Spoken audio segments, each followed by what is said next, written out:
Good afternoon, everybody. On behalf of the Hyderabad Academy of Pathologists, I welcome you all to the second session of Practical Diagnostic Hematology. The speakers for today are Dr. Faiq Ahmed, Dr. Shantveer G. Upin, and Dr. K. Gayatri. Dr. Faiq Ahmed is a consulting hematopathologist at Basavatarkam Indo-American Cancer Hospital and Research Center. Dr. Shantveer is Professor of Pathology, Nizam's Institute of Medical Sciences, and Dr. K. Gayatri is Senior Consultant Pathologist and practically a teacher for most of us. So we'll start with Dr. Faiq. Dr. Faiq, can you share your screen? At the outset, let me thank Hyderabad Association of Pathologists for giving me this opportunity for presenting a topic on immunohistochemistry as a complementary tool in bone marrow pathology. We all know that IHC plays an important role in diagnosis and defining disease subtypes in hematology, and the applications of immunohistochemistry in diagnostic hematopathology is always evolving. We all need to remember that use of immunohistochemistry alone is limited, and flow cytometry evaluation is highly recommended. If appropriate sample is not readily available for flow cytometry and genetical studies, the bone marrow biopsy may be a resort for diagnosis. Having said that, what are the unavoidable circumstances when bone marrow biopsy and IHC analysis become mandatory? It's mostly the dry tap, which could be either a result of bone marrow fibrosis and extreme hypercellularity, yielding a minimal marrow aspirate sample where the immunohistochemistry becomes imperative for diagnosis. There can be issues where it could be a technical problem where the diagnostic cells might be less, a delay in processing which may lead to a poor viability. Our fresh cells might be available but not subjected for flow cytometry consultation due to non-accessibility by flow cytometry. So what are the unique applications of immunohistochemistry on bone marrow biopsy? Importantly, it's helpful in differentiation of hyperplasia versus lymphoma, differentiating acute leukemia from high-grade non-Hodgkin's lymphoma, subtyping B-cell lymphomas when fresh tissue is not available are necessary support to define the subtypes. Immunohistochemistry is required when the flow cytometry results are inconclusive and evaluating a bone marrow sample. So what are the other unique applications in case of diagnosis of bone marrow disorders like acute leukemia and myelodysplastic syndrome? When marrow is a dried up or hemodiluted, diagnosing and follow-up of case of plasma cell neoplasm, post-therapy response and minimal residual disease, and last but not the least, in differentiating acute leukemia from non-hematopoietic malignancies. It's important to bear in mind that there are certain factors which are related to immunohistochemistry on bone marrow biopsy. One should be really familiar with the technical and interpretive pitfalls. Second, for a good IHC, we have a basic prerequisite, which is an adequate fixation and proper decalcification, a good antigen retrieval processing, and last but not the least, you should remember that each lab should have a standard protocols and they should strictly adhere to it. So the key points, what we all need to remember that when we are looking at the biopsy, first and foremost, whether it's a hematopoietic origin or not, unnecessary panel of markers should not be ordered immediately. And we should have a knowledge of availability of markers. The markers which are used in flow cytometry are not routinely available for IHC in some instances like CD13, CD64, and so on.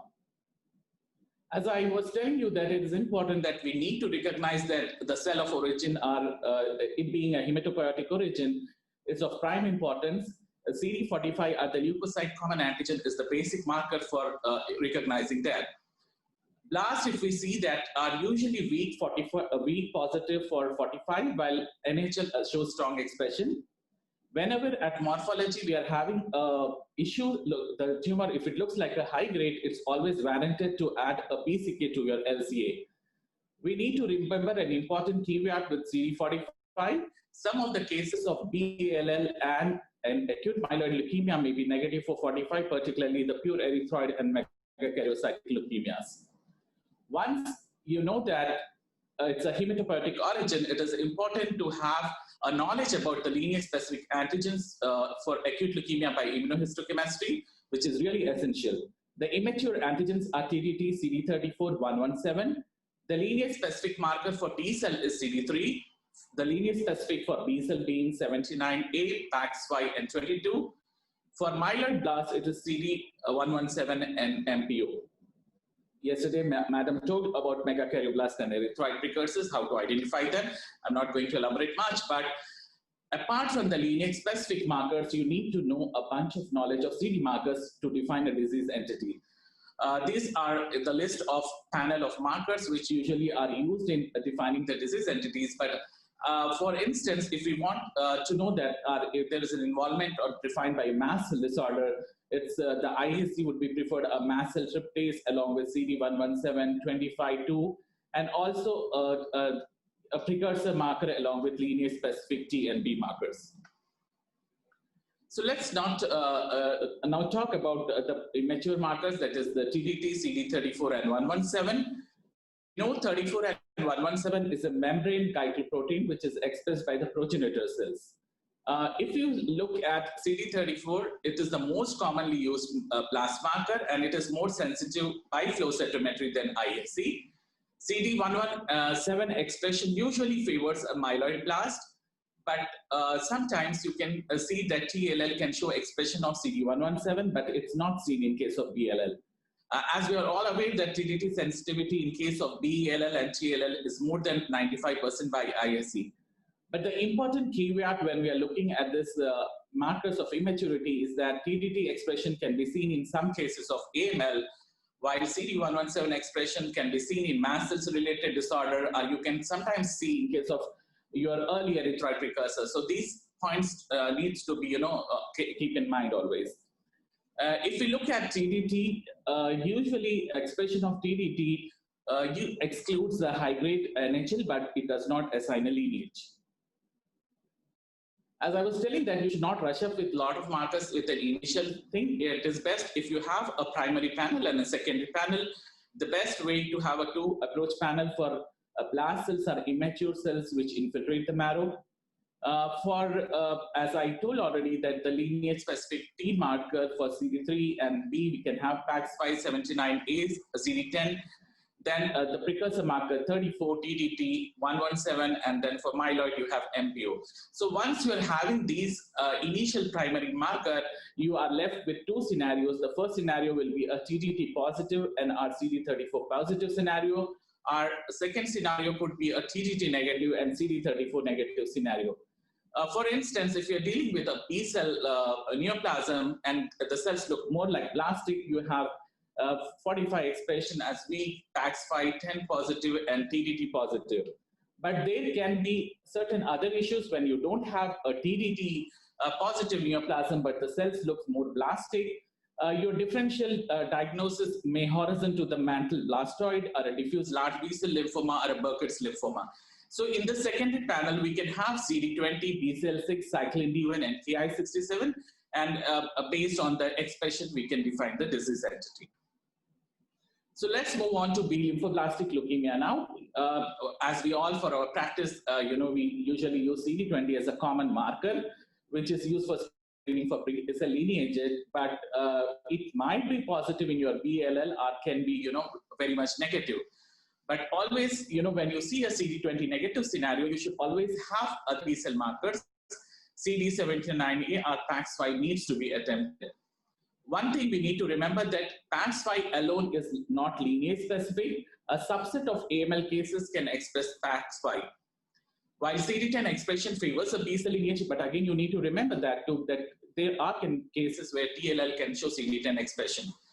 So you can comfortably call it as a BLL over AML if you have a PAX5 positive along with CD10 concurrent TDT positive, which usually defines the BLL. This is one scenario where the blasts are totally occupying the entire core, and it is a packed marrow. You have B-cell lineage marker, PAX5 and CD10 positivity, and precursor CD34 and TDT positive, which define it to be a BLL.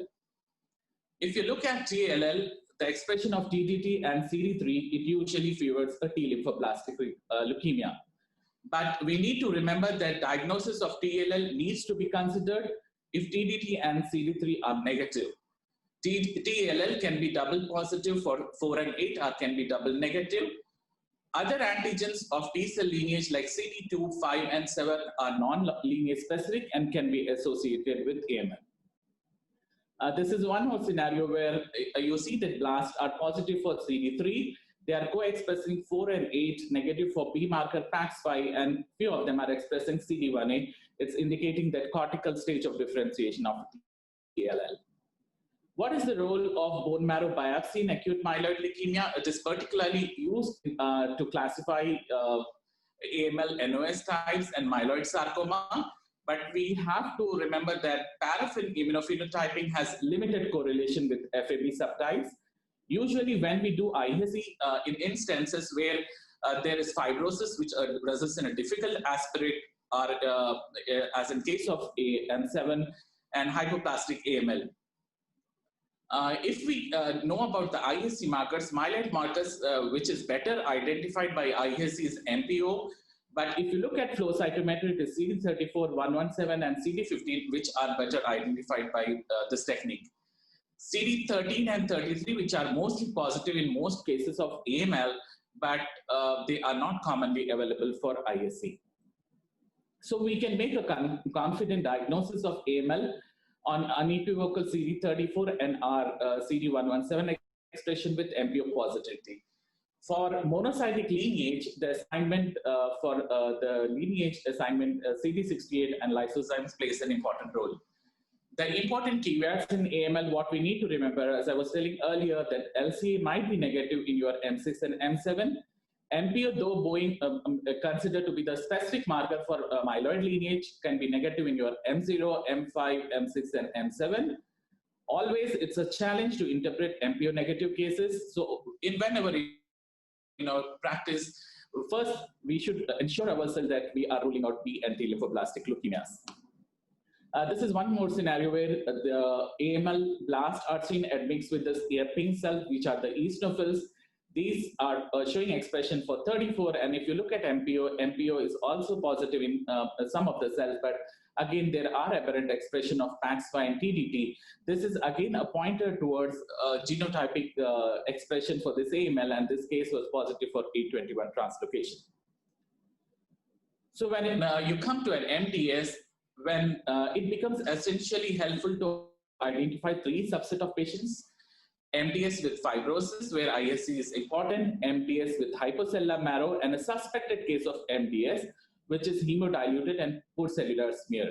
So here there is quantification of blast, which is usually done by CD34, and also abnormal localization of immature precursors, which is usually highlighted by your CD34 and 117.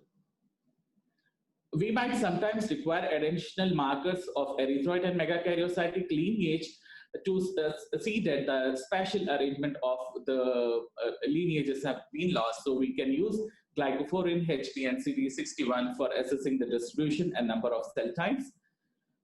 We encounter this issue too, that megaloblast can sometimes be confused with your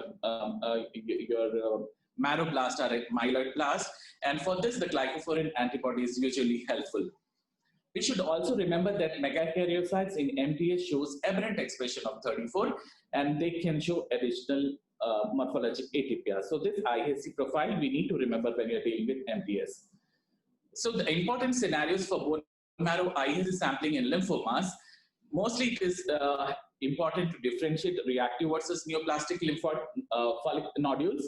To stage already diagnosed lymphoma on biopsy of an extramedullary tissue, or to establish a diagnosis of lymphoma which is suspected clinically but not proven yet. When we see non-paratrabecular nodules, it's important that we rule out whether those are reactive or neoplastic nodule. If we look at reactive nodules, they are usually less than 3 in number. They are smaller in size, located mainly in the hematopoietic marrow. They have a smooth borders with surrounding fat. But when we look at neoplastic borders, these are little pointers, morphological, which we need to keep in mind. They are more frequent, they are a little larger in size, may be present in the subcortical fatty marrow, and they infiltrate the surrounding marrow and fat. Whereas in reactive, the IHC profile, we usually see T cells usually predominate the population when compared to B cell, but they might sometimes have B follicles too. Whereas in neoplastic process, it's usually B cells which predominate. Though we look at infiltration patterns of various small B NHLs, it is important that infiltrating pattern of this lymphomas are usually non-specific. Paratrabecular nodules tend to exclude the CLL. So this is one important finding which we need to remember. An interstitial pattern is usually can be seen in all lymphomas, but it is rare in case of follicular lymphoma. ISC plays an important role in detecting the intrasinusoidal pattern, which is usually seen as linear array of chains of 3 to 5 lymphocytes, which is not discernible on your H&E sometimes. So your ISC plays an important role. And this is commonly seen in splenic marginal zone lymphoma, hepatosplenic lymphoma, and intravascular diffuse large B-cell lymphoma. While in case of Hodgkin's lymphoma, which we usually seen as a diffuse pattern, often with nodules, and RS cells and its variants in typical background, what we see in lymph nodes can be identified there.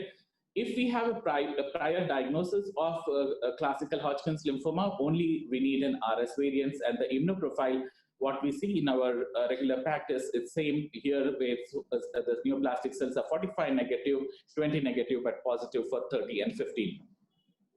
These are certain problematic areas where we have an ISC which plays an important practical value for in a case of lymphoma mix, where a patient might have received a growth factor therapy. So the paratrabecular nodules might be present in form of sheets, which could be interpreted as a recurrence or a relapse of diffuse large B-cell lymphoma. So this can be ruled out by doing MPO. If we can see here, those are positive MPO cells, and we know that it is not a diffuse large B-cell lymphoma. Such a problematic bone marrows where ISC again is a practical value with marrow necrosis. This is very helpful, particularly when we are trying to see that CD20 is preserved necrotic lymphoid cells. They can be partial impression of cell morphology can be gained, but this is mostly seen in case of DLP cases, and this is of considerable practical value. Demonstration of B-cell antigens, on other hand, is not a reliable one, since they are not well preserved on necrotic lymphoid cells, and they can show expression with myelomonocytic cells too. Again, another area where problematic bone marrow ISC is important to rule out the false positive and negative cases. With more of rituximab usage, we may say that there can be loss of CD20 B cells in patients treated with rituximab. But again, on follow-up, when we see that they can sometimes be lymphoid infiltrate, but they are usually composed of reactive T cells. So we need to do an additional B cell markers like Paxfine 79A if CD20 is only B cell marker to detect the test. This is one scenario. If we see that the bony trabecular rim by areas of fibrosis, and then there is interstitial nodules of lymphoid cell which can be mistaken for a follicular lymphoma presence. But if you see 20 is negative, but these are all reactive T cells which are highlighted by CD3. Now, when we look for plasma cells, ISC is important in quantifying the plasma cell percentage by doing CD138. Because bone marrow ISC to assess plasma cell distribution usually is underestimated by H&E section sometimes. The clonality can be proven by doing kappa lambda. There can be other ISC phenotypes where you can use CD56117 and cyclin D1. It is also important to distinguish sometimes myeloma with other small cell low-grade lymphomas too. The various patterns of plasma cell involvement, interstitial, small clusters, nodular, and diffuse kind of pattern of involvement can be seen, and it's beautifully highlighted by CD138.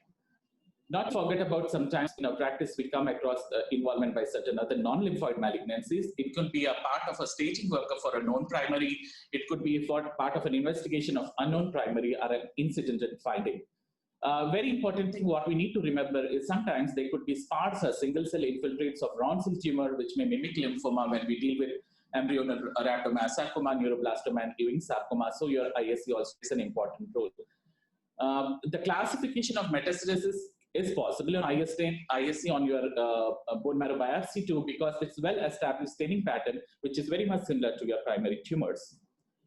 Is there a role for ISC non-neoplastic hematopathology? Yes, in case of infections like CMV, parvovirus, B19, EBV, and HHV8, and also in hemophagocytic syndrome, where CTE68 can be highlighted in the histiocytes. This is a case of all of ELL, where you are seeing that parvovirus infection. As I was telling, there can be a role of ISC beyond the diagnostics. So, diagnostics, let's say genotyping. PAX5 positivity, TDT positivity can usually be tested for AML when ETO.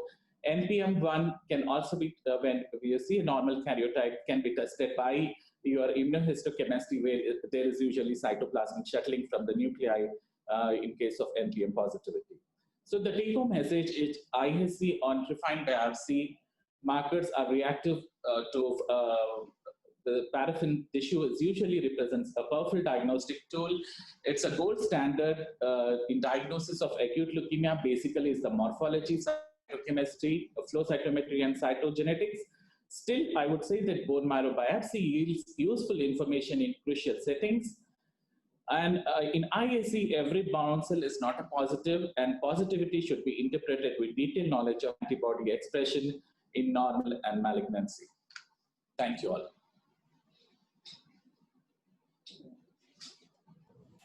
Thank you, Dr. Fike.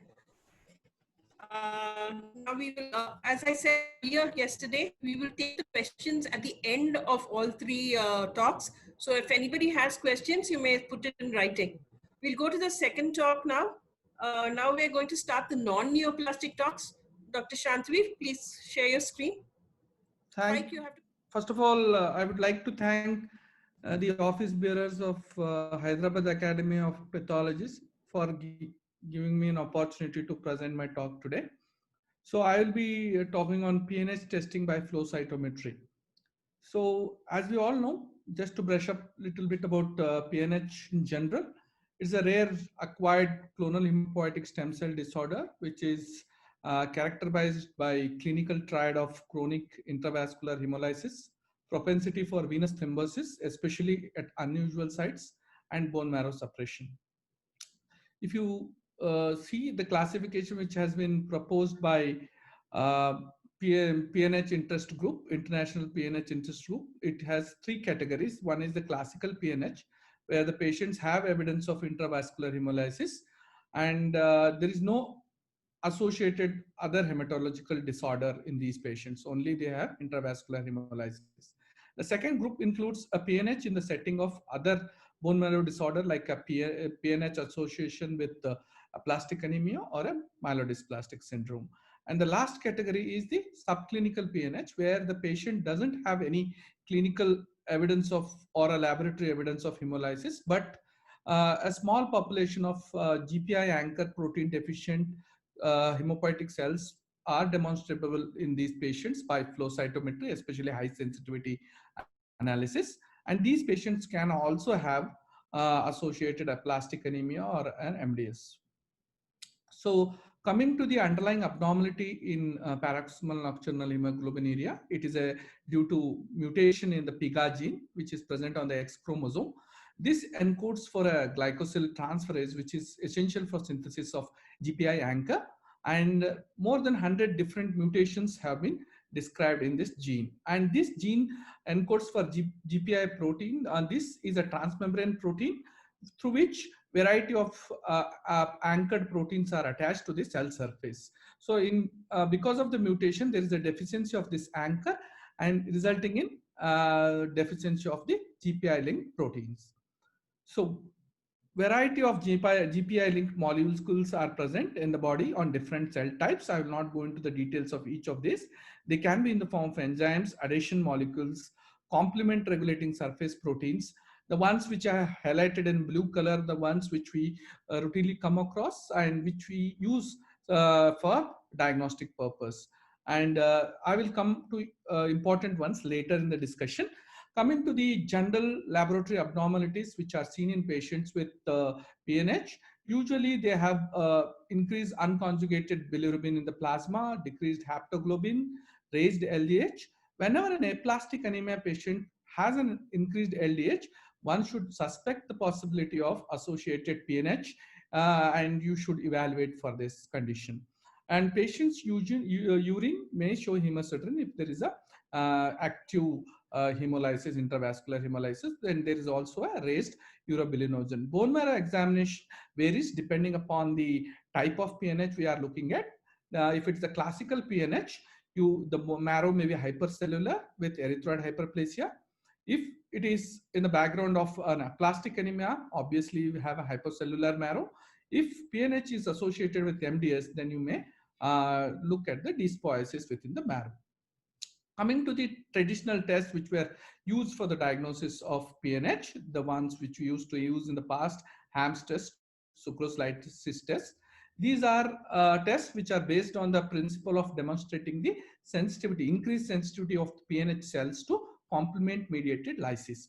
And then we used to use a gel-based method, which is a column agglutination technique, where we test for the presence of CD59 and 55, also known as decay accelerating factor or a membrane inhibitor of reactive lysis. Here we used those antibodies. This is also tested on RBCs, and if the RBCs contain these molecules, then they remain at the top of the column. Otherwise, they settle down at the bottom. That was the method which was used in the past. Now, it is the standard test which is recommended for PNH diagnosis, the flow cytometry. The problem with the other methods is they are all based on the testing for RBCs, which has its own problems, which I will discuss as we proceed together later. So coming to the actual topic of PNH testing by flow cytometry, this is a gold standard test. It is a rapid and sensitive test, and not only it will help in diagnosing the PNH, it also provides a measure of the clone size, which is important in view of the clinical manifestation. It also helps in separation of different types of population, those cells with partial deficiency versus those cells with complete deficiency of the GPI anchored link proteins. And this is flow cytometry, especially when you are analyzing these GPI anchored proteins on the WBCs, is less affected by recent transfusion or hemolytic episodes in patients with PNH. So coming to underlying methodology which we use, here we use two things. One is either we are using a antibody which is specific to a GPI linked protein, and these antibodies are tagged to different types of fluorochromes. This is one strategy.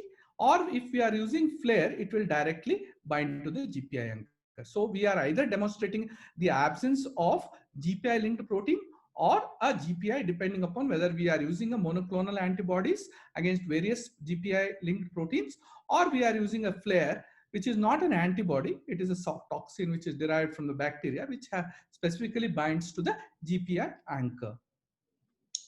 Coming to the little bit of sample and its processing and all, the sample which needs to be used for PNH testing is always peripheral blood. Bone marrow should be avoided, especially except for in situations in research setting, because there is differentiation associated changes in the expression of GPI anchored proteins. So some of the GPI anchored proteins are variably expressed as the cell matures, and immature cells may not have those expression of certain proteins. So it is always a peripheral blood which should be tested for PNH by flow cytometry, and routine EDTA anticoagulant is preferable. You can also use heparin or a acid citrate dextrose as an anticoagulant.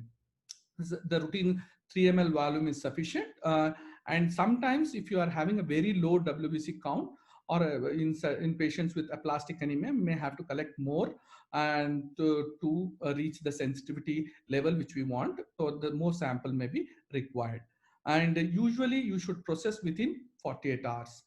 So if you are going to test beyond 24 hours, you keep it in refrigerator at a normal refrigerator temperature of 2 to 8 degrees centigrades.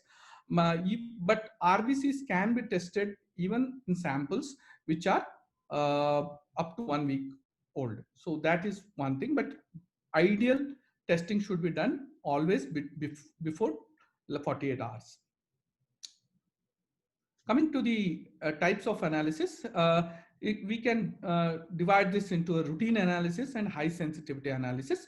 Routine analysis, when your sensitivity you are aiming is 1%. 1% means the test can detect one abnormal cell or a one PNH cell for 100 cells. So if your sensitivity level is that, then it is called, that is what is used for routine analysis. And this type of analysis is suitable for screening to detect patients with large clones. So that is sufficient. And here we can usually collect a small number of events, that is 5,000 or 10,000, up to 10,000 is enough for achieving this level of sensitivity.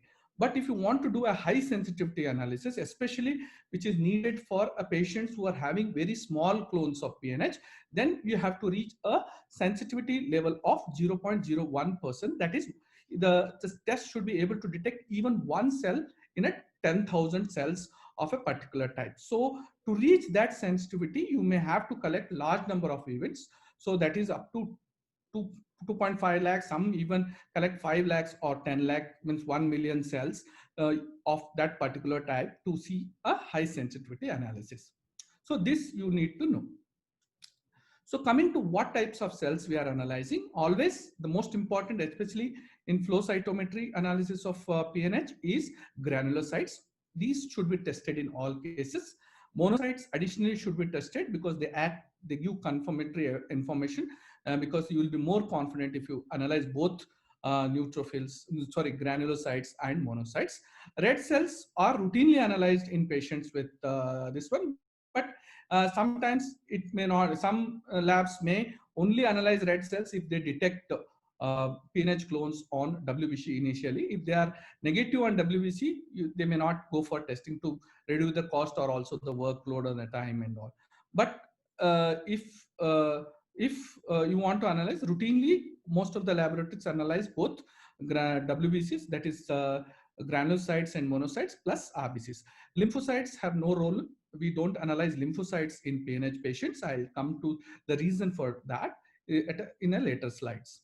Coming to the various proteins that are tested for, if you see this diagram, there are so many GPI linked proteins that can be tested on different cell types. I will not go into the details of this. If you can just see, the ones which are highlighted in the red rings are the ones which are tested on RBCs, that is CD55 and 59. And on the granulocytes, you have several markers apart from the FLAIR. FLAIR can be used on WBCs, especially when we usually test the granulocytes and monocytes, and there you can use FLAIR on both the cell types. Apart from that, you can have a specific markers for granulocytes as well as the monocytes. I'll come to each of these in the next few slides. Coming to the RBC analysis, always when we are analyzing a cell in flow cytometry, we need to know what is our gating strategy to identify that particular cell type. Once we gate those cells, and then we analyze the protein or antigen of interest by using a specific antibody. So for a routine analysis, that is with a sensitivity of 1%, even just a forward versus side scatter can be used without going for a specific glycophorin A. But if you use glycophorin A for getting RBCs, it will be better because it's more specific. And so usually that strategy is used for routine analysis. But for high sensitivity analysis, you should always use a glycophorin A along with scatter plots for gating your red cells. And for testing the GPI anchor protein, CD59 is sufficient. Only if you want to use one marker, you have to use CD59. Never use CD55 as a lone marker, because CD55 is underexpressed and does not also give proper separation of type 2 and type 3 cells. So if you are using both, it is fine. If you can't use both, you should use CD59 for RBC analysis. And coming to the little bit of important points when you are processing a sample for RBC analysis, because it differs from WC analysis. In WC analysis, you usually lyse the RBCs so that you can analyze the proteins or on the WBCs, which are lesser in number compared to a large number of RBCs. So, but obviously for RBC analysis, you should not lyse the RBCs. And also it is important that RBCs are prone for agglutination. So this, you have to adopt strategies which will avoid agglutination when we are processing the sample for RBC analysis. This can be done by using a vigorous vortexing or you can use other mechanical disruption procedures, or you should take care to dilute the antibody which we are using properly, and also don't use the concentrated antibodies that results in more agglutination, and also avoid IgM type of antibodies for testing. Coming to the analysis of granulocytes and monocytes, these granulocytes, again, for routine analysis and high sensitivity analysis, you can have a little different in strategy. Coming to the gating for granulocytes, either you use a CD45 versus side scatter, or you go for a specific CD50, which is more specific for granulocytes, that you can use as a strategy for gating these granulocytes. And coming to the GPI anchored proteins which we test, usually there are several things which we can test, but the most recommended one is FLAIR plus one of the other antibodies, either CD24 or CD66B and CD16. CD16 is less preferred if you are using it as a lone antibody because it has some issues. I will discuss them later. CD59 or 55, which we use routinely for RBC analysis, is not recommended for granulocyte analysis. Sometimes people do use CD55 for monocytes, but not for granulocytes. But these can also be tested. Coming to monocytes gating, it is usually with a CD45 side scatter, or you can go for a more specific like CD64 side scatter or a CD163 side scatter. Even CD33 gives more brighter staining for monocytes compared to granulocytes, and that can also be used for gating the monocytes. Again, for the GPI proteins, you use FLAIR plus usually CD14, which is used, and a new marker, which is CD157, which can be tested both on granulocytes and monocytes, is also recommended for monocytes.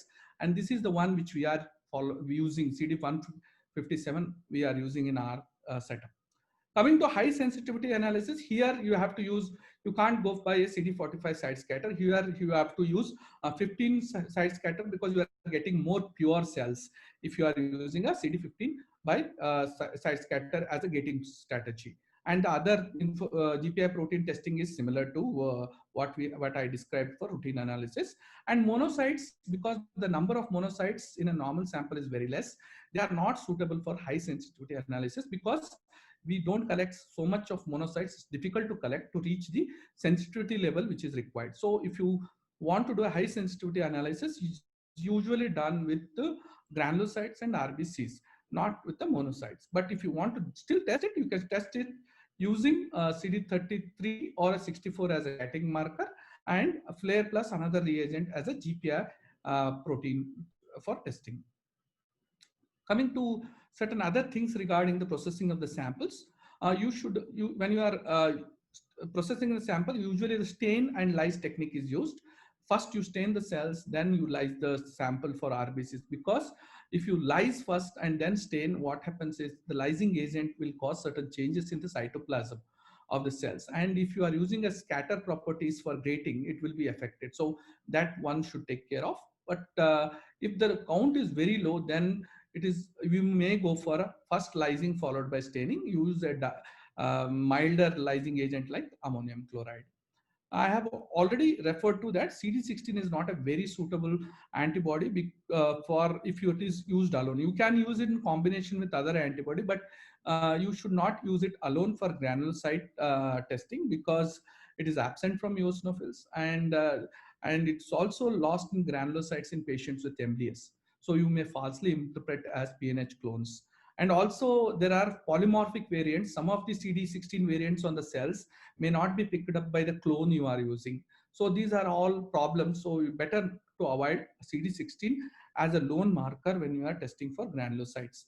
Coming to CD14, there are also certain things you should keep in mind when you are interpreting the results. These CD14 is absent from immature monocytes and dendritic cells and basophils, which can fall into the gate of monocytes. As a result of that, you may give a false positive PNH cells if you are not aware of these things. And as already mentioned, CD57 is a novel antibody which has been recently introduced, and it can be tested on both granulocytes and monocytes. I don't have much experience with CD48, which is also known to be useful in detecting both types of WBC clones. And CD59 can be used to detect PNH monocytes. Coming to the little bit about flare, I have already mentioned this is not a antibody. This is a toxin which is secreted by a bacteria. We use the inactivated form of this toxin, which is again like antibody tagged with the fluorescent substance. Usually FITC is the one which is tagged with this toxin. And this toxin has a specificity for binding the GPI anchor. So as a result of this, you are not much affected by the presence or variability of protein expression, because here you are not studying the GPI linked protein. You are directly testing the presence or absence of a GPI anchor, which is defective or not produced because of the mutation process. And this is a simple and cost-effective method for flow cytometry analysis.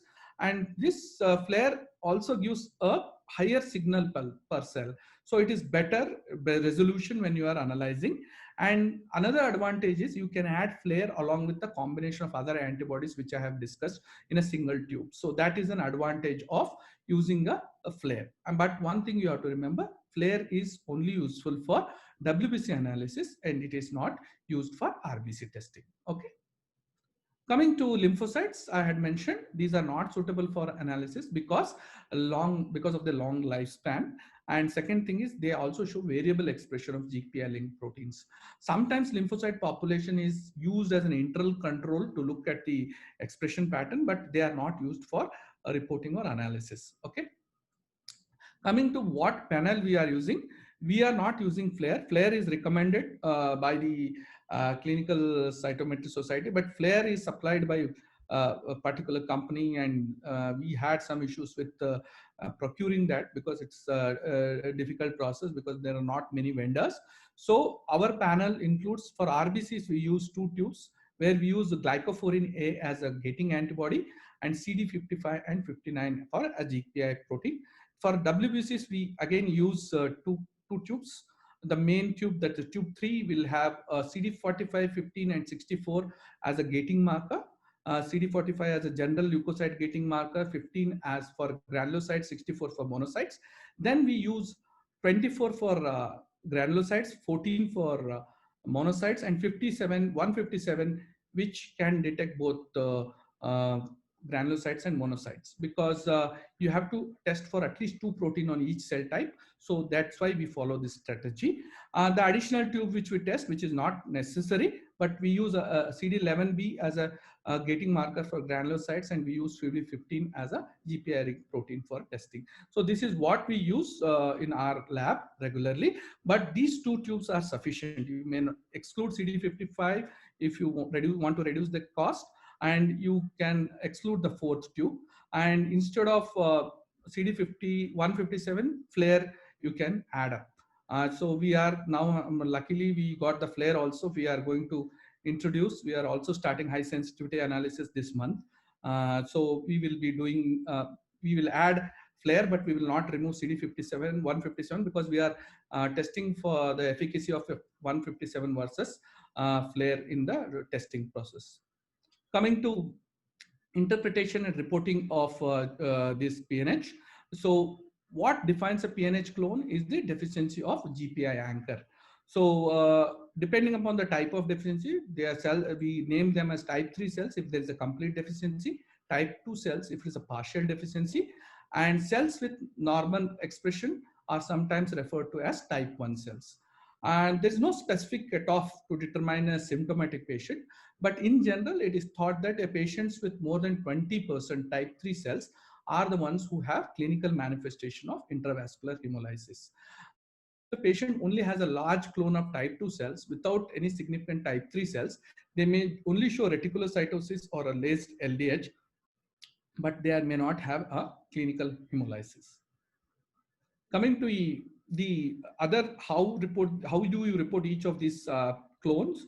RBC PNH clone, you should not only mention the total size of the clone, you should also give the types of cells, whether you are, how much proportion of type 2, type 3 you have, and all those things. One thing you have to remember, this RBC PNH clone size is variable because this is affected by hemolysis, blood transfusion, as well as treatment. Eculizumab is a treatment which is used in PNH patients, And it is the size of the RBC clone is always less than the size of a WBC clone.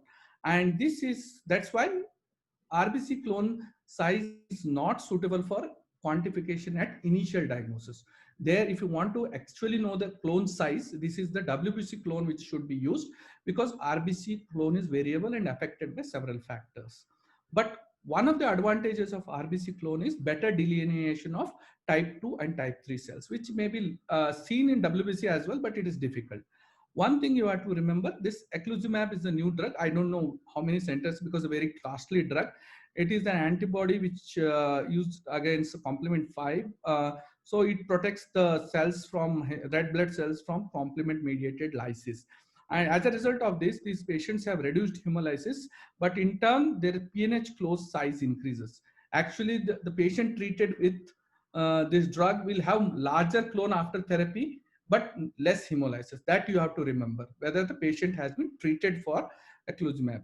And discontinuation, if they suddenly stop treatment, there may be more severe and intense hemolysis, because there is already a big clone of RBC which has developed, or RBC clone has expanded. And suddenly, if you stop this drug, that protection is lost, and these patients will go for more severe and intense hemolysis. This thing has to be kept big if your center is using all this drug therapy, so that you have to monitor this clone size and all, tell them what is the clone size and these things. Coming to WBC PNH clone, we usually test at least 2 markers is recommended for each cell type, so that you can give an accurate diagnosis. And the size of neutrophil PNH clone is always more or less equal to monocyte PNH clone, if you just can check like that. But some cases may have discrepancy. Usually monocyte clone may be bigger than the neutrophil clone. And type 2 cells, what is the value of type 2 cells detecting in a WBC analysis is not very certain, but some studies have shown that if you have a more than 50% type 3 cells, then these patients have a significant risk of thrombosis. So it is always better, though you give a clone size, I will tell you later, together, but you should mention separately what is the percentage proportion of type 2 and type 3, even in WBC, because some studies have shown significance on effect on thrombosis depending upon the percentage of type 3 clones, even in the WBC population. And always when we are reporting, we should use very standardized terminologies, especially don't use the terminology of positive for PNH or a negative for PNH. This is very confusing, because you don't know what you are meaning by this. The best terminologies or recommended terminologies are, if the your clone size is more than 1%, you always say PNH clone present, and specify the cell types which are showing this PNH clone. And if it is absent, you say PNH clone absent. If it is 0.1 to 1%, then you use minor PNH clone present. And if it is less than 0.1%, rare GPI deficient cells present. So if you have a consistency, you are conveying a proper language by which the clinician understands the significance of what terminology you are using. So this is how it is recommended to report. Generally, though the 20%, there is no actual cutoff. If the clone size is more than 10%, they are considered as the larger clones. If they are less than 10%, that is 1 to 10%, they are called as small PNH clones.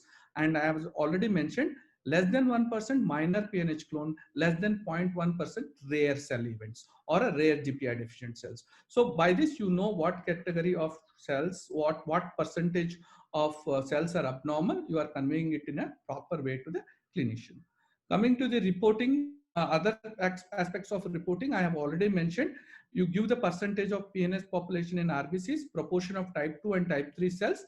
If by your technique you are not able to, the scatter plots or dot plots are not showing differentiation of type 2 versus type 3, just mention this in your report that we were not able to differentiate type 2 and type 3, and give the whatever the clone size you are identifying as a combined clone size. For WBCs, type 2 cells, if identified, you report separately, but generally type 2 cells plus type 3 cells are together reported as PNH clone in WBCs.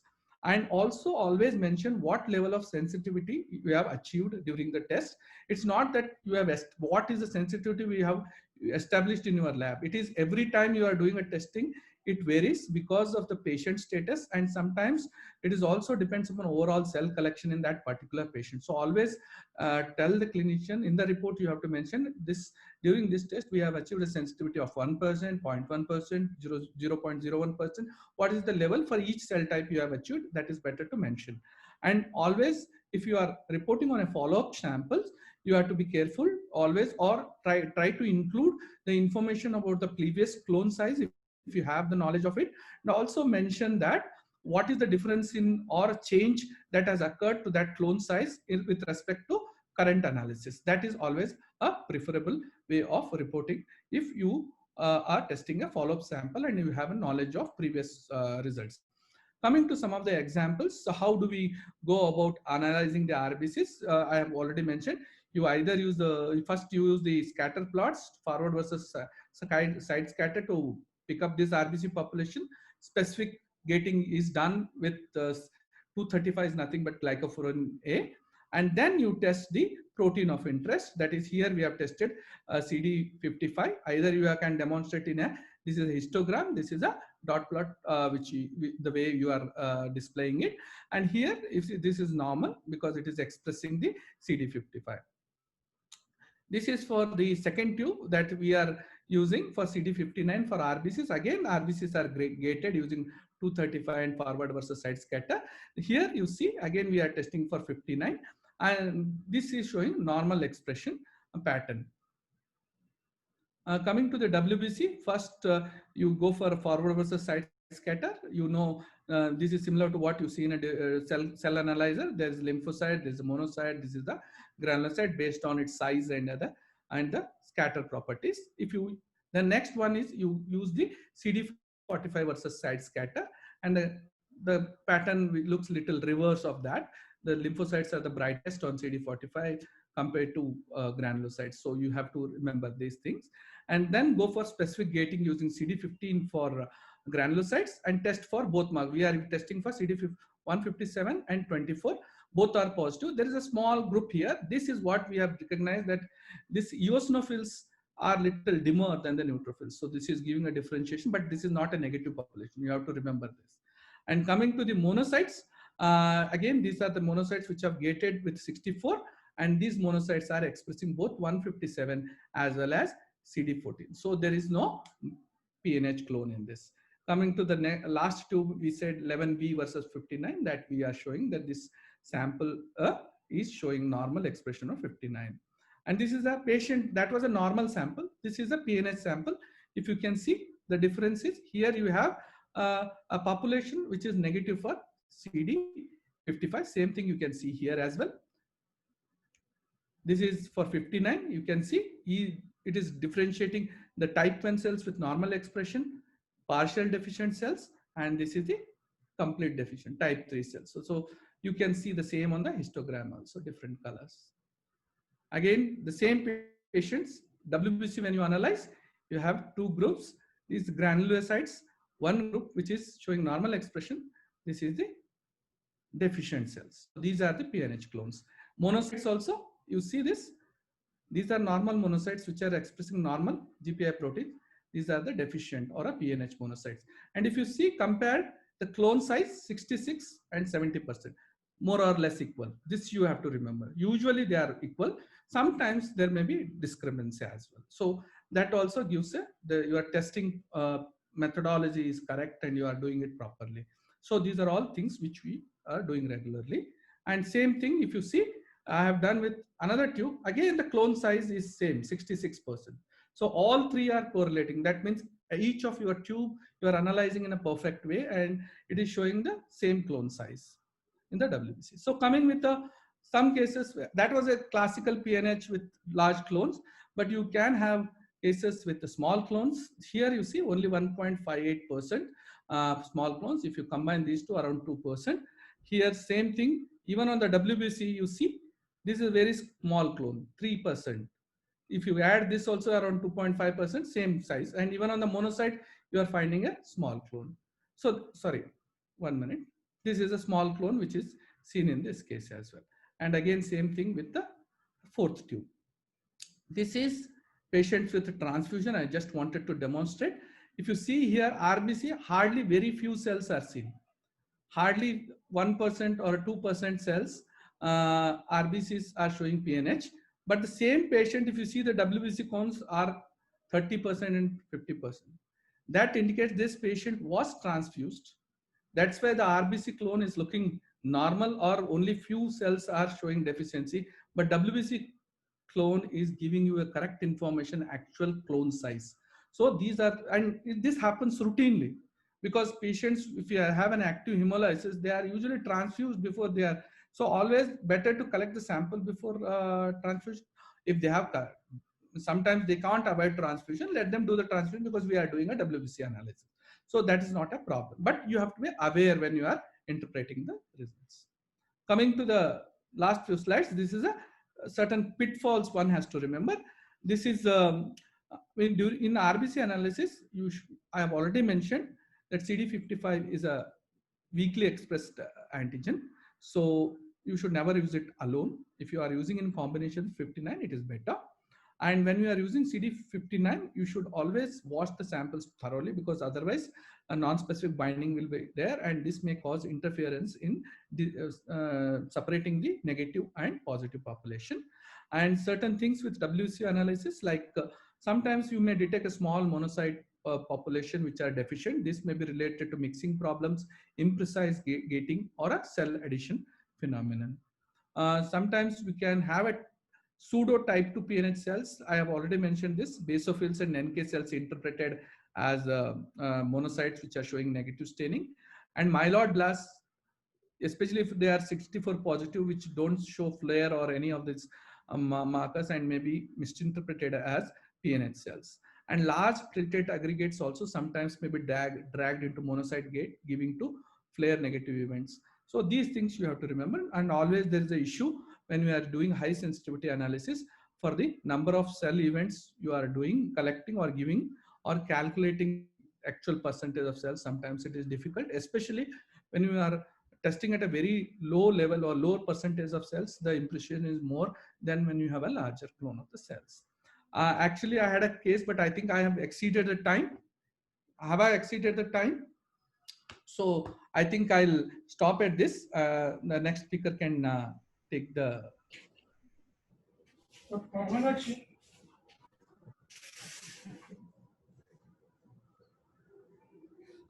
Yeah, thank you, Shanveer. We now go to Dr. Gayatri. Ma'am, can you share your screen? Thank you, Hyderabad Academy of Pathologists, for including such interesting topics in diagnostic hematology. I'm sure many pathologists in training, as well as many who are in practice, will find interest in these topics. As you all would have heard a lot of malignant hematology topics in these 2 days, yesterday and today. I think we're going to sign off with discussing an issue that is more commonly seen than all the malignancies and would probably constitute part of day-to-day's work in a practicing pathologist laboratory as well.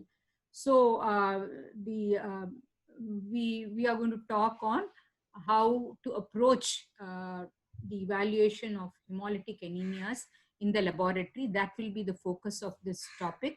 I will not claim to be able to do justice to the entire you can write books on all of these types of hemolysis, so I will not do justice to that. But I'm hoping to give you an approach as to how you to utilize the laboratory infrastructure and your own clinical knowledge to the patient's benefit in diagnosing these entities. To begin with, one needs to know when exactly one would want to evaluate for hemolytic anemia, and then the next step is when hemolysis is suspected, what tests are to be done. So first thing to establish is there hemolysis? First of all, the aim the first aim in the laboratory should be to establish that there is hemolysis. Just a clinical suspicion of hemolysis is not enough. So you must know in the laboratory whether you are really required to evaluate for hemolysis. And then you look at what are the tools that are available for you to define the cause of hemolysis if hemolysis has been established. And if the tools are to be used, which of the tools will be useful? Will it be a single step testing that will give a diagnosis, or will it be multiple steps or multiple tests that will lead us to the answer for the cause of hemolysis? So the setting in which hemolysis is suspected is very important to be familiar with before you select the test.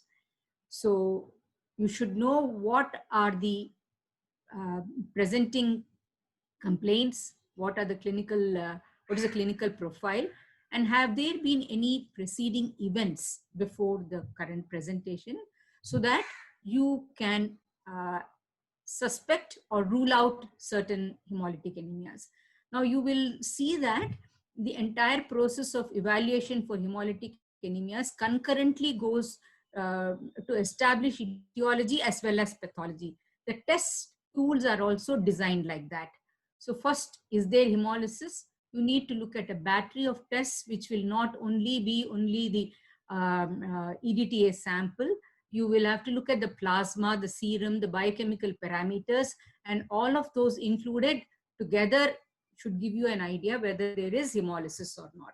So one should be familiar with, and one should also be in touch with the related laboratory assays and their values when you are planning evaluation.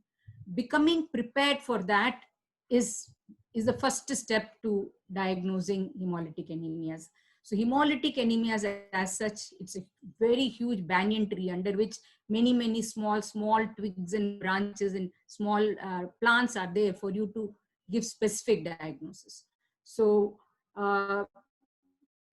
what are the tests that where all could we look for hemolysis? There could be a problem in the red cell within the on the cytoskeleton, the cytoskeletal system, or maybe there are antibodies on the cell surface, or maybe there is a pathology in the cell cytoplasm like enzyme deficiencies.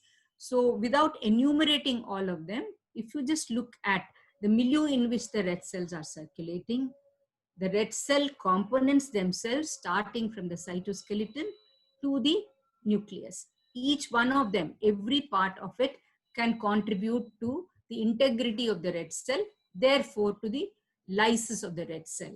The heightened red cell lysis is what is hemolysis, because small degree of hemolysis is physiological, but when this lysis of the red cells is heightened, that is when we call it hemolytic anemia. The cause could be in the environs in which the red cells are circulating, that is the plasma. That is, if there are antibodies, if there are certain substances that can trigger red cell lysis, there could be the pathology may not be inside the red cell, but could be in the plasma. You should be aware of that so that you plan for testing of the plasma for those issues too. There could be a problem in the way the red cells pass through the circulation, in the microcirculation, which can cause lysis of the red cells, the traumatic or the mechanical destruction of the red cells. So that could also result in hemolysis. There could be a problem in the end organs, and therefore the microcirculation, especially the chronic renal failures, there could be a problem there. So the cause for hemolysis may be outside the cell, outside the circulatory system. You should be aware of all these also as possible causes for hemolysis. So in short, unless we are familiar with correlating the laboratory data along with the clinical picture and set up a system in our own mind as to how we are going to approach a particular patient, a particular sample, we may just be lost in this forest. So it is important to look at every clue that is possible. As the sample comes into the laboratory, you could look at the plasma, the serum, there is a urine sample, you look at the urine sample, all of these could give you a clue to whether there is lysis, hemolysis, and sometimes even the possible cause for hemolysis. Then, very, very important is the evaluation of the peripheral smear. I'd like to underscore this because this probably is the most often used tool by every pathologist. So becoming familiar with this tool that we are comfortable with can help us in a long way in evaluating hemolysis. So you should know how to pick up spherocytes, how you should suspect agglutination even before you make a peripheral smear. You could suspect that there is agglutination. You should know when to pick up fragmented red cells. You should be very good at suspecting parasites and sickle red cells. All these are specific etiologies, but they can be very easily picked up if you get your eye familiar with all these. So for this, you should have a well-made, well-stained peripheral smear. Without this, there is no way you can pick up all these red cell morphologic abnormalities. A very good adjuvant to the Romanovsky stain, whether you use Leishman or Giemsa, whichever you use, a very good adjuvant to the stain is the reticulocyte preparation. Reticulocyte preparation, again, a very, very, very simple technique and very useful. You should be familiar as to how the reticulocyte will look like, especially for postgraduates who are listening. This will be a useful point. Try and spend time on identifying reticulocytes, make reticulocyte preparations on normal samples so that you know how to pick up reticulocytes of abnormal distribution of the reticulin fibers inside the erythrocytes, and that will help you in picking up Heinz bodies, red cell inclusions, and so on. Also, there can be clues in the associated cell lines. The WBCs, is there sepsis? Is there thrombocytopenia along with certain red cell morphology? That can help you as to suspect the etiology of the hemolysis. There can be an autoimmune process that could attack the red cells as well as the platelets.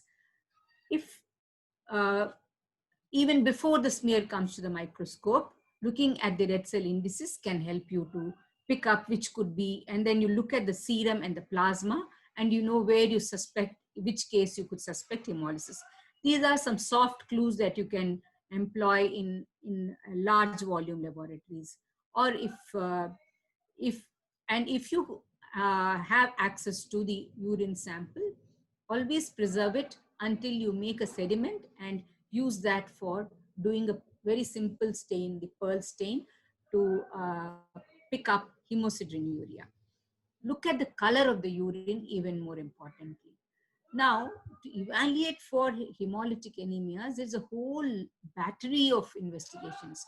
What you heard in the talk preceding mine when Dr. Shantivi spoke to you was about just one type of hemolytic anemia, and he spoke to you in depth about that. Now you look at the causes for hemolytic anemia, the etiology for hemolytic anemias, the pathogenesis of these. There obviously will be a large number of tests. Whether you want to be very familiar with each one of them or not, you should still know what are the tools that are available, which are the tests, and what is the principle of those, so that you know whether you want to start that in your laboratory and when to apply it. Even more importantly, how to choose the test for evaluating for cause for hemolysis. So just look at the list, just go through the list, and you will understand that you can't club them in. Each one of them will address a different cause for hemolytic anemia. Each one of them has a principle that directs its own positivity, negativity, or the principle that drives the test and therefore the interpretation. Any of these tests, how will you select? Can the clinician write which test it is, or will you select? Now, this is also a combination. If the clinician has enough information based on the presentation and the background laboratory, basic laboratory investigations, he may ask for specific hemolytic anemia cause to be evaluated for, and so you could choose the specific test, or he may leave it to you, or you could be a partner and say that I will look at the sample and look at the history and decide which test would be appropriate. The second approach would be a smarter way to evaluate, because that way the patient gets to benefit. You have the samples, you have the history, and you know what tools are available in your laboratory and which ones to use. And you have the samples collected in appropriate containers. So a whole battery of investigations are possible and are needed, but specifically which one will address which, you need to be able to choose based on the context in which you are evaluating a particular sample. This is just to tell you, to introduce, just to sum up what I have said just now. There is an array of tests. This is a urine sample, a simple observation, a normal urine sample, and a sample here, which will obviously be called a cola colored urine. So you should be able to pick up these. Don't try to walk through the clinical pathology section in your laboratory to pick up such grossly abnormal samples that are on the table. Maybe you need to do bone marrow to suspect a CDA. Maybe it's a megaloblastic anemia. Whichever it is, unless you make good peripheral smears and you have good clinical knowledge, you do good microscopy, observe the sample has been waiting to be run on the cell counter, and even as it is standing, you can see this. So much of agglutination in the suspended in the plasma. So you can immediately pick out the tests that will help in the evaluation. How you centrifuge the sample will also determine how the sample will be used. This is to just let me remind you that what you heard now, the PNH is based on this flow cytometric analysis. You could have maybe a basic electrophoresis or a capillary electrophoresis, or maybe you have the HPLC to evaluate for the abnormal hemoglobins. Whichever it is, do not forget to one of the most valuable tools is the history, especially the pedigree or the genetic history. Many hemolytic anemias are, especially if you're looking at pediatric, adolescent, and young adult patients, then you must take history for inherited causes for hemolytic anemias. Each one of them could be different, but a broad outline to evaluate for possible genetic or inherited causes is a very, very important element of evaluation of hemolytic anemias. So let's just look at a few examples of cases so that I'm able to communicate to you where I think emphasis is important. Becoming familiar with a well-made, well-stained smear is one of the prerequisites before you study RBCs. So a well spread out area where the red cells are not showing any distortions is the area where you would look for RBC morphology. Getting familiar with the reticulin pattern on a reticulocyte preparation is very important in being able to pick up abnormal inclusions in the red cells. Now, if you're familiar with good smear, then you know that in this smear, there is some subtle red cell morphology variation. You look at these cells, they are showing findings that could be a clue to the fact that there is an underlying red cell abnormality. What it is, we will not be able to tell on this, but definitely this will tell us that there is an abnormality. Look at this inset. There are red cells, although it looks that as if they are all okay. You look at some of them, they are smaller and they tend to be completely hemoglobinized. So becoming familiar with red cell morphology is very, very, very vital. Of course, if there is something as vivid as this, you do not need to um, think very hard. Even then, what you see here are obviously the strap cells and then the target cells, and so you would suspect a sickle cell anemia. Whenever you see cells like this, it is good practice to, whether asked or not, it is good practice to subject the sample to a sickle preparation, so that so that you know that you have not mistaken elongated cells of uh, the pencil shaped or these pencil shaped cells for sickle cells. Make a sickle preparation, and it doesn't take too much effort to make a sickle cell preparation. You just need to mix a little of sodium nitroprusside, sodium metabisulfite, sorry, freshly made sodium metabisulfite with your red cells. Keep it under a cover slip, seal it with DPX or the what you have in the next to the typewriter, the whiteners, and you could seal the cover slide, and you can demonstrate sickling. Anytime you suspect sickles, it's a good practice to do the sickling preparation before you sign it out. Because once you sign out, you cannot reverse the diagnosis of sickle cell anemia, can you? If you are familiar with capillary electrophoresis, which is available in many laboratories now, you should know how to interpret these separate bands. Or if you have the hemoglobin high performance liquid chromatography, even then you should know how to pick up these abnormal peaks and what they mean.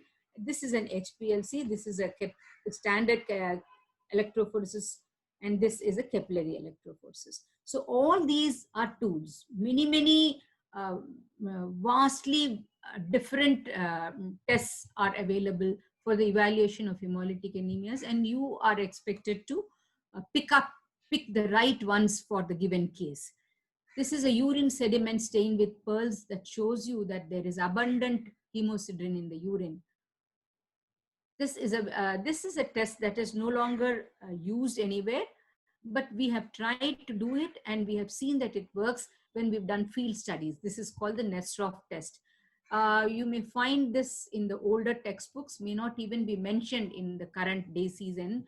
You may not even find it, but Nesterov was a test that was used in field studies to pick up sickle carriers, and it was found to be useful.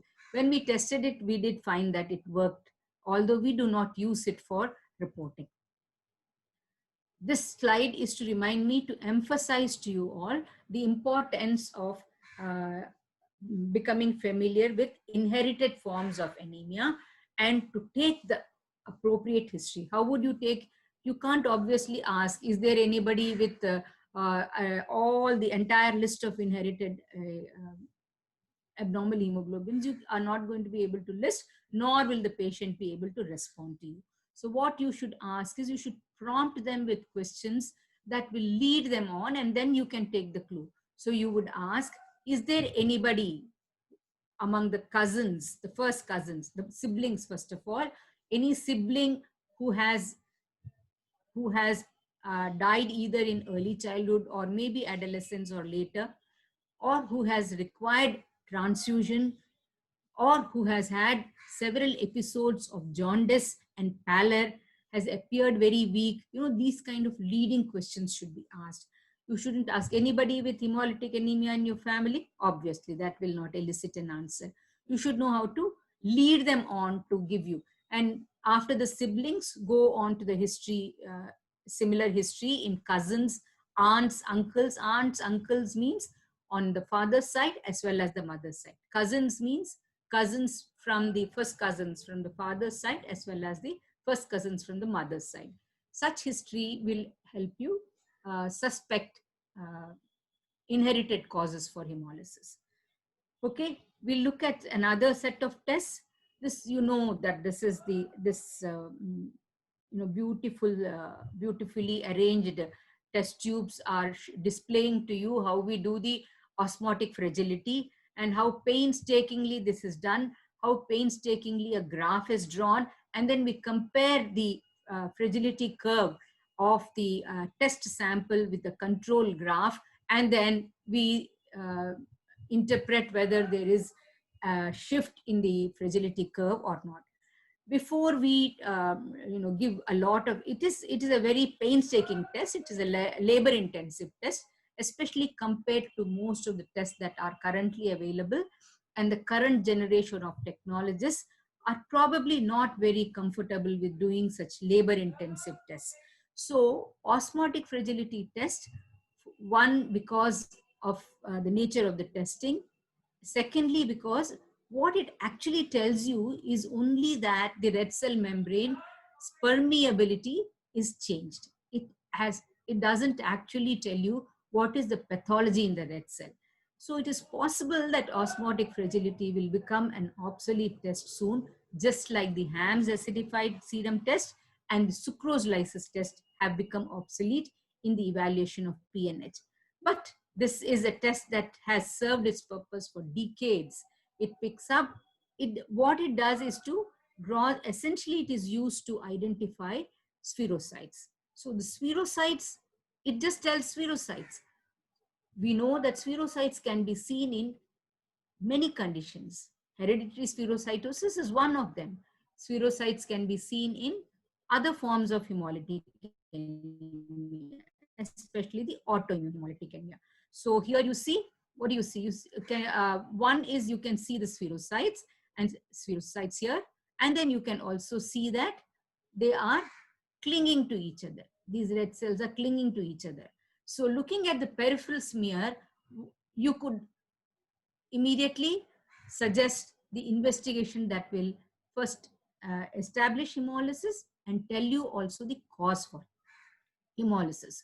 So spherocytes and clinging of these red cells, you could directly put up a Coombs test, or either in the we use the gel card, and that's how we demonstrate that there is autoimmune hemolysis.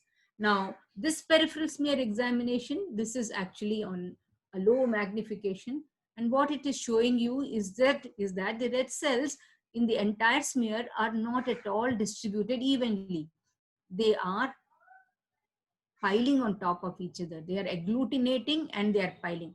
Such gross agglutination, and the display on your monitor of the cell counter will go all over the place. So it will tell you all sorts of abnormalities.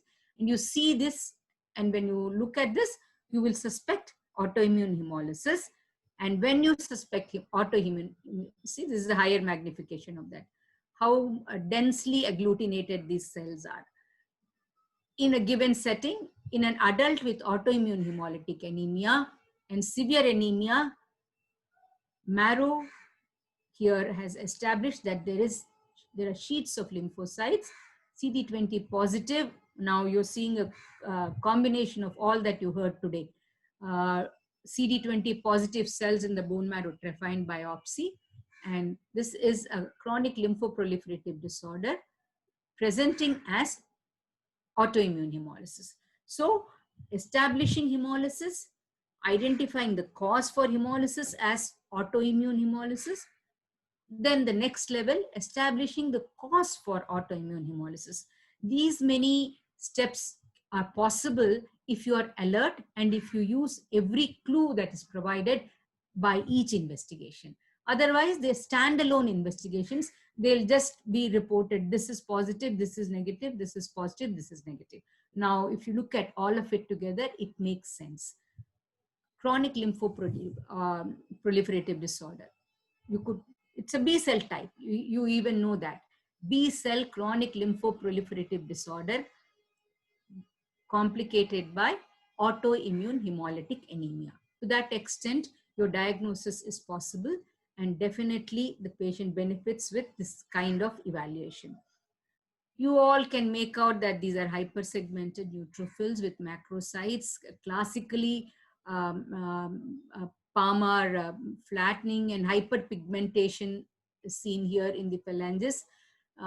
Case of megaloblastic anemia. In megaloblastic anemia, also there is hemolysis, and these patients can present with pallor and icterus, prompting the evaluation for hemolytic anemia.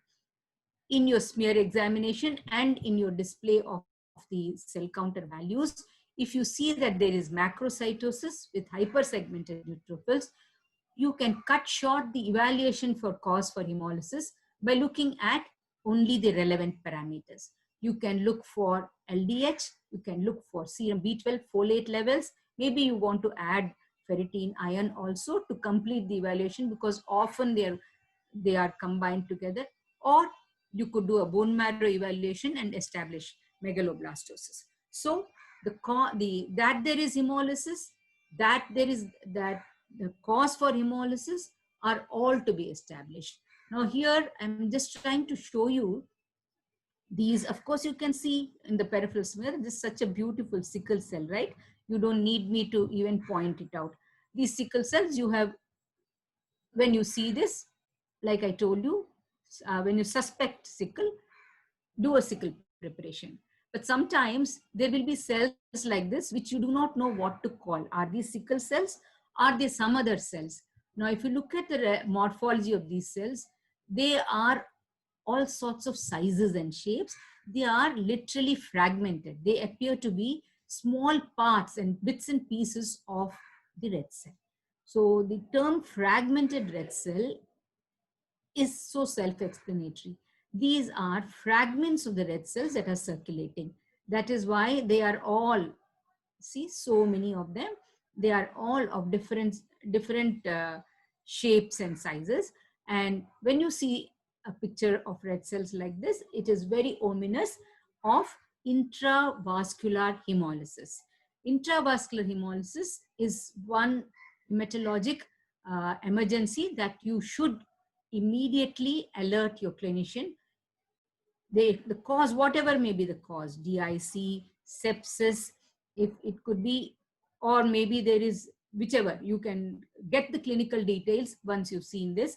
But if you've seen fragmented red cells along with paucity of platelets, that is thrombocytopenia with fragmented red cells, then the strongest suspicion is DIC or TTP based on the clinical setting. So again, going back to clinical setting is very important. You should, when there are fragmented red cells, which are fashionably called schistocytes. If you want to use fancy terms, say schistocytes. But if you want to just become familiar and increase your pickup, use the terms that are simpler for you to learn. Fragmented red cells. If there are fragmented red cells with thrombocytopenia, you must alert the clinician to an imminent hematologic complication. Now, contrast these red cells with these fragmented red cells that we saw in it's the same slide actually, repeated here.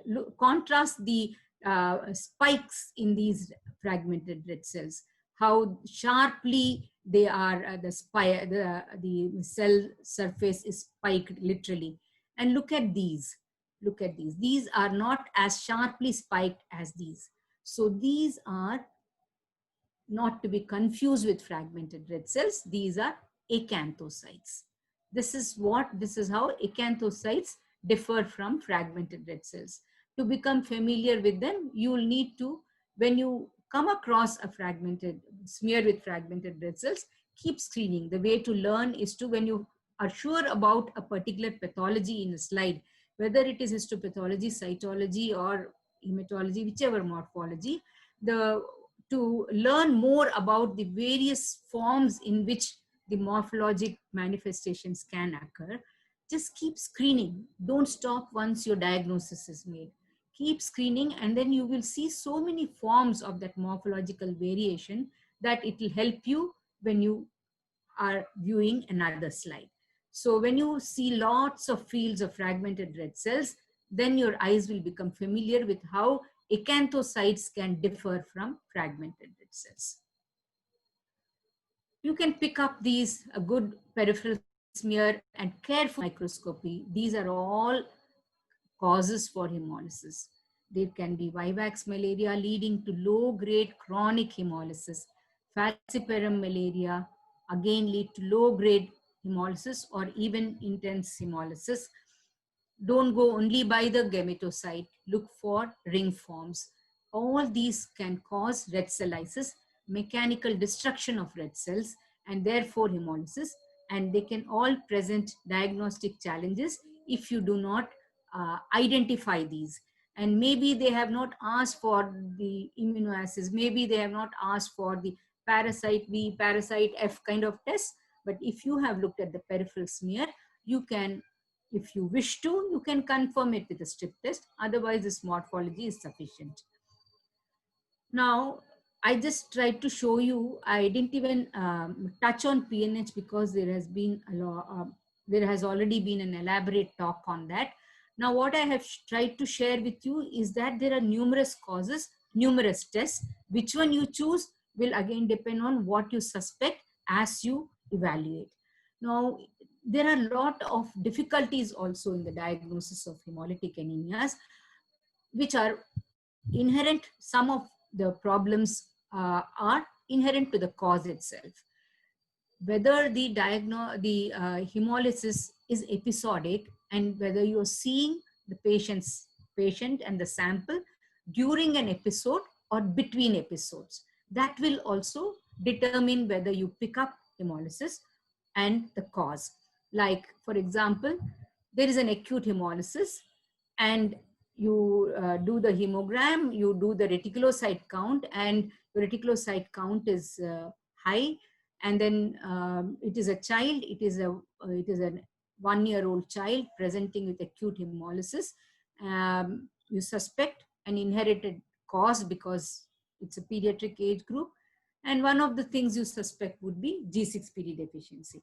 If you are estimating G6PD enzyme during the acute episode, you are not going to be able to establish this G6PD deficiency, because during the hemolytic phase, the young red cells come out into the circulation, and that is what you are using to assay for the enzyme, and you will find that the young red cells contain some amount of enzyme and you will miss the diagnosis.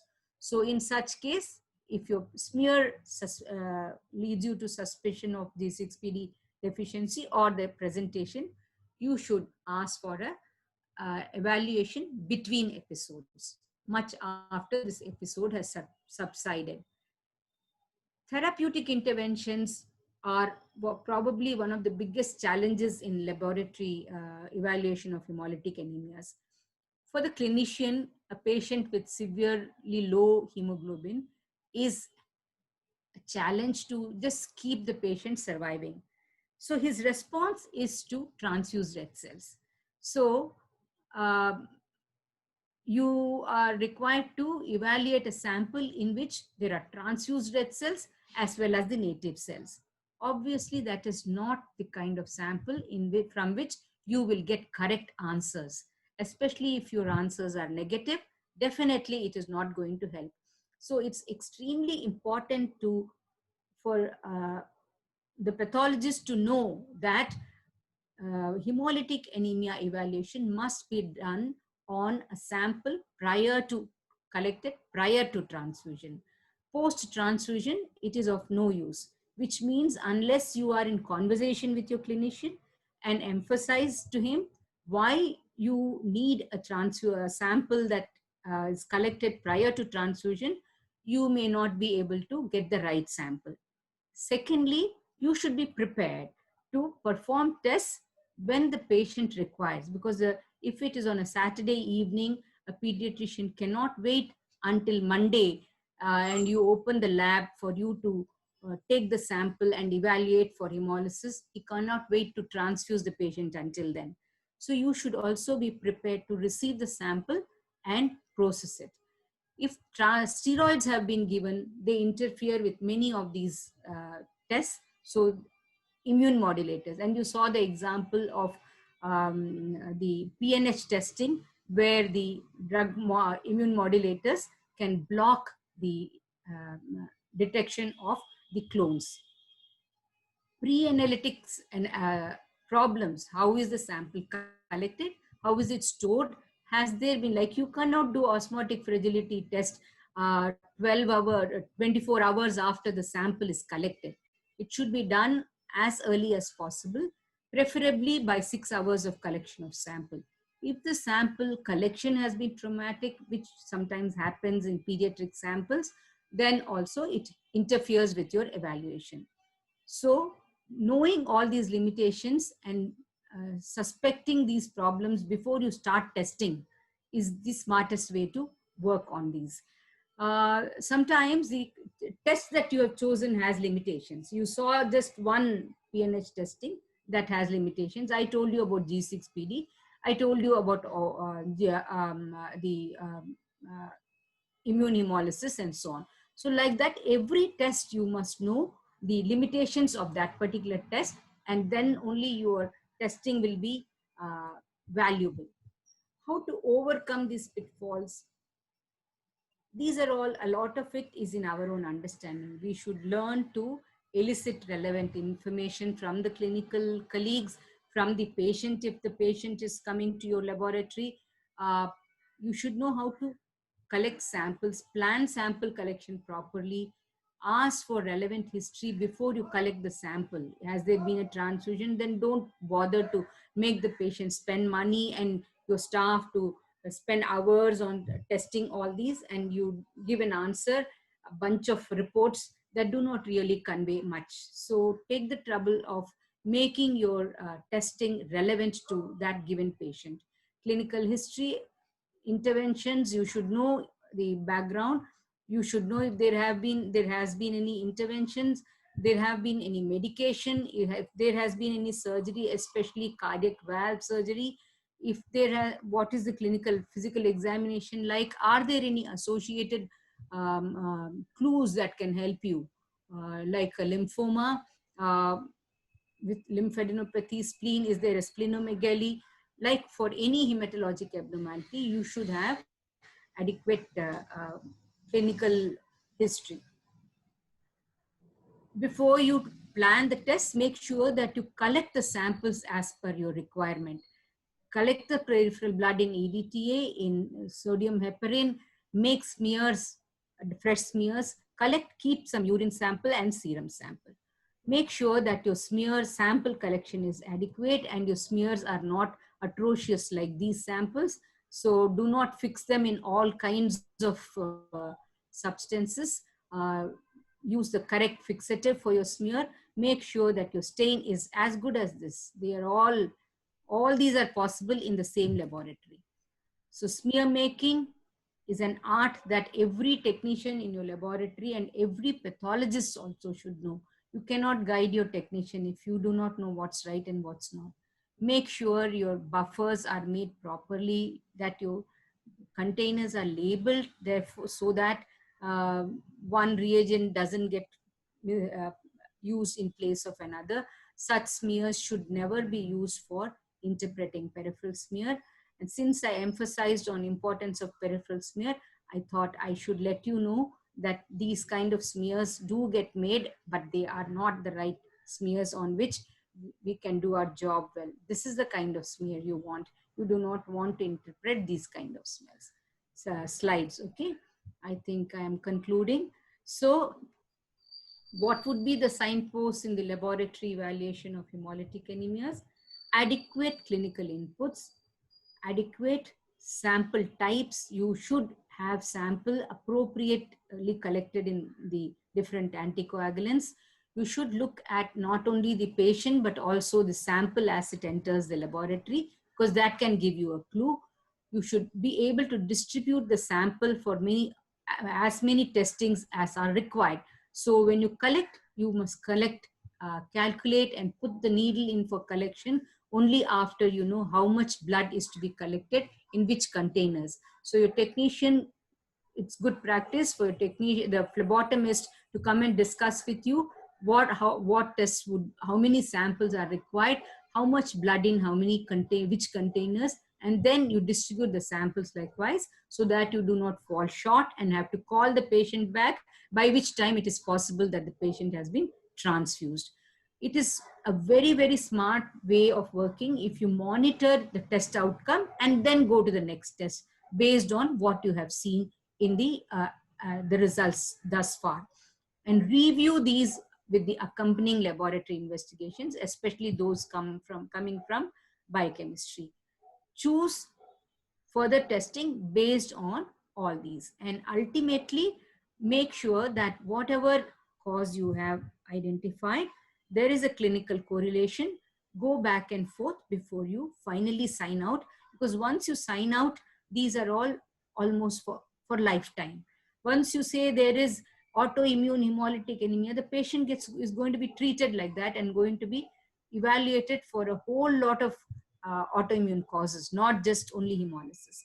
If you say hemoglobinopathy, you are writing a diagnosis that has implications on generations to that of that particular individual. So make sure that you correlate before you sign out the reports. I think yeah, that's the last slide. Add value to your report by looking at signs and follow clues all along the way. These are the signposts. Everything that you see is a signpost if you have the eye to find, look at what is staring at you.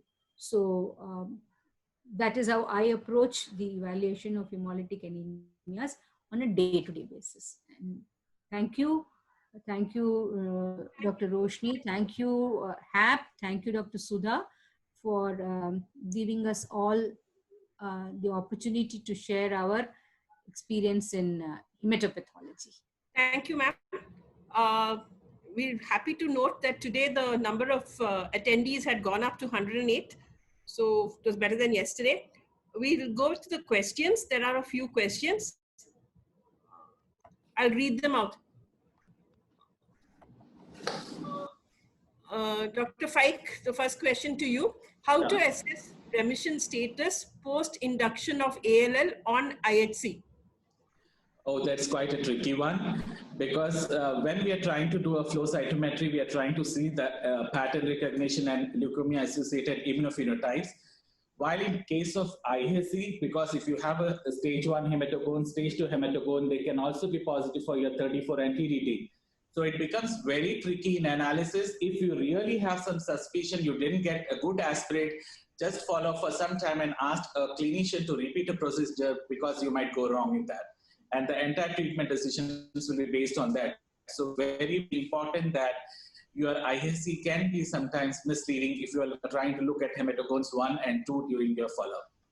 So there's another question related to that. How to differentiate between lymphoblasts and hematogones on the basis of IHC? Oh, that's really tough. That's really tough. If you try to look at hematogone stage 1, they will be positive for your TDT 34, and they show very good expression of CD38. Again, if you look at type 2 hematogones, they will be positive for 38, but they will be varying intensity of 34 can be seen. So it's really very, very challenging, and IHC will definitely will mislead us if we try to analyze by someone wants to know the IHC markers for retinoblastoma staging on a bone marrow. Retinoblastoma, I think the tumors as having a neural differentiation, your synaptophysin neuron-specific annulase might help, but of late, I think I remember that SOX2 is also a very good marker in case of retinoblastoma, so that might also be a good marker for analysis of retinoblastoma. Okay, question for Dr. Shantvir. Patients in whom we get an aplastic marrow, what is the criteria for suggesting, or when do we suggest PNH testing? It all depends upon what your clinicians have. Nowadays, we are getting testing for PNH in all patients who have been diagnosed with aplastic, because they want to detect patients with aplastic anemia who have these PNH clones respond well to immunosuppressive therapy. So generally, all patients diagnosed with aplastic anemia are often sent for PNH analysis, and usually you should go with the high sensitivity analysis. And there are two groups of patients. One is patients with aplastic who have some hemolytic symptoms and all. That is, obviously there is elevated bilirubin, LDH is raised in a aplastic setting, and these are things which are having obvious clinical evidence of aplasia plus hemolysis. But there are subclinical clones which are detected in aplastic anemia where the patient may not be having any symptomology or laboratory abnormality related to hemolysis. Such cases also, if you want to detect, it is better to detect early in the course of the disease, because these patients, aplastic patients who have PNH clones, respond well to immunosuppressive therapies. Another one for Faik. Please tell us about PAX5 IHC expression. Does it have strong or weak expression? This is the question. Oh, as in our practice, what we see, it's always a varying intensity of PAX5, what we see. Though PAX5 can be expressed in your normal reactive and neoplastic B cells, and it is considered to be more specific than CD20, the intensity is quite a question. If you try to look at mature neoplasms, it shows usually a strong expression, but in case of Hodgkin's lymphoma, it's usually a smudgy or weak expression. But sometimes we do come across Hodgkin's also, where you have, LCA negative cells, but sometimes you see a strong expression of PAX5 too. So there are usually varying intensity. I think in your future, we might come to know about, the intensity pattern of PAX5, but definitely it is considered to be more specific than 20, but not so, reliable for talking about varying intensity, except in Hodgkin's lymphoma, I would say. Another question about PNH. What is the sensitivity of urine for hemosideruria as a screening test before we go for flow? No. If urine hemosiderin is not a very sensitive test, maybe around 30% of the patients. Only those who have an active hemolysis or the patient had a recent hemolysis, those patients will. So that if you use as a criteria, it will be difficult because you may miss many of the patients. So usually there are guidelines which are well-established guidelines whom to test, because I didn't address those things because I was concentrating mainly on the PNH, because there are established guidelines which is recommended by Clinical Cytometry Society, who are the patients who have to be tested for PNH, like patients with hemolytic anemias, unexplained hemolytic anemias, or Coombs negative hemolytic anemias, patients with cytopenias, and they have listed all. If you go and look at their guidelines, they have given adequately patients who have thrombosis at unusual sites. There are listed guidelines who have to be tested for, not based on initial screening with hemosiderin or anything. And one more question on PNH. Why is FLAIR not suitable to use as flow cytometry marker for red cells in the diagnosis of PNH? Yeah, it is not suitable because it's not expressed that well in red, because it doesn't bind adequately to the red cells. So it is a marker which should be used only to the WBCs, and so it should not be used for RBCs. And in RBCs, when we are testing, not only to detect the clone, we also want to, because the RBC manifestation, I think because of the light complement mediated lysis, there you want to know the population. So CD55 and 59 are the ones which are important there, because those are the ones which are deficient and leading to mediated lysis, complement mediated lysis in these patients. Okay, I think we've overshot time and we've finished all the questions. Thank you, Sudha, for asking us to do this. All of us, I think, have enjoyed doing the presentations. I hand it over to Dr. Sudha to carry on, Secretary of HAP. Yeah. Thank you, Roshni. I think at the outset, I thank all the delegates. Despite a very interesting, important match, you've been able to come for this very important session, and I'm sure you would have enjoyed all the lectures. I thank all the speakers, Dr. Tara Roshni Paul, Dr. Gayatri Madam, Dr. Vanajakshi Ma'am, Dr. Shantvi Rupin, Dr. Faik, and Dr. Manu. All the sessions have been so interesting. So it is important for HAP to share this very important session, all the sessions with our esteemed delegates. And we are happy to share the YouTube links of the recording. Probably by night, you would be receiving them at your registered mails. Please continue to encourage HAP, and we want youngsters to come in and take up as young ambassadors who will interact with these pioneers who have really, we have amongst us only such good speakers, and I think we should leverage upon this, and all the youngsters should learn from these big brains which are there amongst us only. And I request all the pathologists, young pathologists, to please join. And as a last this thing, today we are going to send the link to the YouTube channel of Hyderabad Academy of Pathologists, and we are going to share that link. Please go through it, and if you have any questions further, you can interact with our faculty. Thank you, everyone. Roshni. Thank you. Nothing. Anybody wants to say anything? Ma'am, you want to say something? I think we've enjoyed doing these sessions. So. Yeah, we really enjoyed. Thanks a lot. Okay. Thank you. Thank you so much. Thank you.